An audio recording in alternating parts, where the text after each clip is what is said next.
क्या आम इंसान खुद कुरान पाक के तर्जुमे को पढ़कर उससे हिदायत लेने की कोशिश कर सकता है, या किसी न किसी मौलवी को अपने ऊपर मुसल्लत करना जरूरी है उसको समझने के लिए?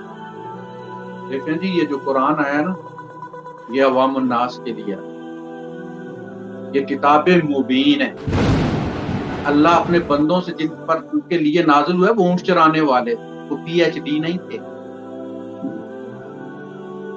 उनसे खिताब कर रहा है, उनकी जुबान में कर रहा है, उनके गांव की मिसालें दे रहा है, उनकी ज़रबुल अमसाल इस्तेमाल फरमा रहा है, इसलिए लियुबय्यिन लहुम, ताकि उन पे बात वाज़ेह हो जाए। तो ये कुरान अवाम के लिए है। फिक़ह में भी एक उसूल है कि अगर 2 फ़क़ीहों या 4 फ़क़ीहों या 4 उलमा में किसी लफ्ज़ के बारे में मुगालता पैदा हो गया कि इसका क्या मतलब है, तो कहते हैं बाहर सड़क पर जाएं, जो पहला बंदा मिलता है उससे पूछेंगे भाई साहब ये इसका मतलब क्या है, जो उसकी समझ में आया वो दीन। इसलिए कि दीन 98% अवाम के लिए है, 2% उलमा के लिए नहीं है। फतवा देने के लिए उलूम चाहिए, समझ रहे ना, लेकिन कुरान से अकीदा लेने के लिए कोई जरूरत नहीं है। इंतहाई वाज़े, इंतहाई सलीस और प्रैक्टिकल मिसालें देकर अल्लाह पाक ने बयान की, और ये मोमिन की तलाश है।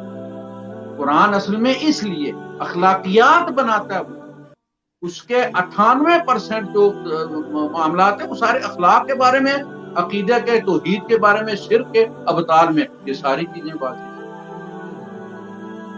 तो अवामुन नास अगर तर्जुमे से कुरान पढ़ ले, मैं आपको गारंटी से कहता हूं, कोई बंदा भी तर्जुमे से कुरान पढ़ ले, तो जहां भी होगा, अगर उस पर किसी के तकद्दुस का, वो घोड़े को आपको पता ना, वो चढ़ा देते हैं खोपे, और फिर वो अपनी आंखों से नहीं देखता, फिर वो रस्सी से जिधर उस खिंच पड़ती है उधर मुड़ता है वो। फिर वो बंदा अगर वो खोपे ना उसने चढ़ाए हुए तो उसे पता चल जाता कि मौलवी झूठ बोल रहा है, मैंने कुरान में कुछ और पढ़ा, ये मौलवी ज्यादा मीठा डाल रहा है। तो तर्जुमे का ये फायदा हो, जरूरी नहीं कि बंदा हाफिज हो, तर्जुमा पढ़ता रहे तो उसे पता चल जाता कि ये मैंने कहीं कुरान में पढ़ा है, तो ये जो बात कर रहा है वो उसके खिलाफ है। लेकिन हमारे यहाँ कारी साहब जो अहले इल्म मौजूद हैं वो तो सूरह बकरा की आयत पढ़ते हैं और कहते हैं युदिल्लु बिही कसीरा व यहदी बिही कसीरा।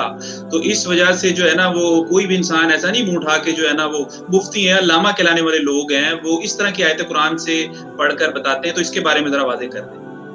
तो फिर ये सारे गुमराह क्यों हैं? फिर ये सारे गुमराह क्यों हैं?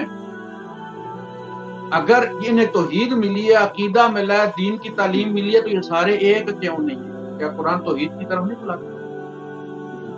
वअतसिमू बिहब्लिल्लाहि जमीअन, ये क्यों इकट्ठे नहीं होते? अगर ये समझे कुरान को, तो इनकी दुकानें हैं।